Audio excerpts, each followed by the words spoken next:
Hello everyone, myself Soorya from the Department of Computer Applications. So in this video, we are going to see about interrupt in operating system. So first of all, what is interrupt? So an interrupt, it is a signal sent to the CPU by either hardware or software that indicates an event require immediate attention. So if the interrupt occurs, the processor temporarily halts its current execution and transfers the control to a special program called interrupt service routine. So interrupt service routine, in short form we call it as ISR. Once the ISR completes its task, the CPU resumes the previous process where it left off. So this is what is interrupt. So next, types of interrupt. So the interrupts are mainly classified into two categories. One is hardware and another one is software. So hardware interrupt, it is generated by the hardware devices such as keyboards, mouse or printers to get the CPU attention. So and again the hardware interrupt, it is further divided into maskable interrupt and non-maskable interrupt. So maskable interrupts, it can be delayed or ignored by the CPU if needed. Non-maskable interrupts, these cannot be ignored and are used for critical hardware alerts.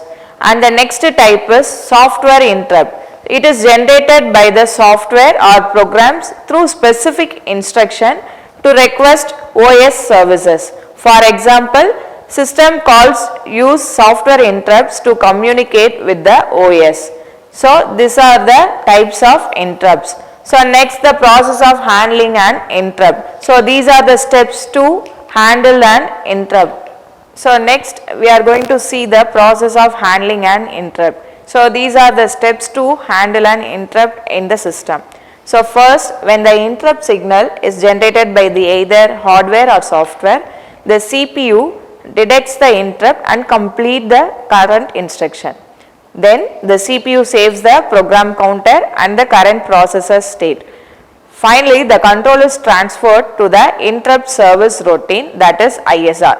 The ISR that handles the event, and finally the CPU restores the saved state and resumes normal execution. So these are the process to handle an interrupt. So advantages of interrupt are: it increases the CPU efficiency as it does not need to poll devices continuously, and it allows asynchronous handling of external and internal events. It enables multitasking and supports real-time operations, and it improves the system responsiveness and performance, and it reduces the need for continuous polling. So these are the advantages of interrupt.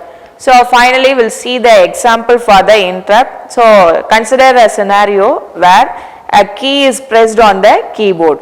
The keyboard controller detects the key press and sends an interrupt signal to the CPU, and then the CPU passes its current task, save the state and executes the ISR associated with the keyboard.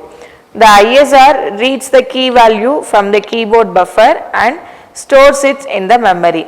After the ISR completes, the CPU resumes execution of the program it was previously running.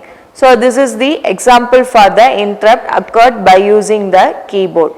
And so today we see the interrupt, types of interrupts and the process for the handling interrupt. So interrupt, it plays a vital role in modern operating system by allowing efficient and timely handling of various events.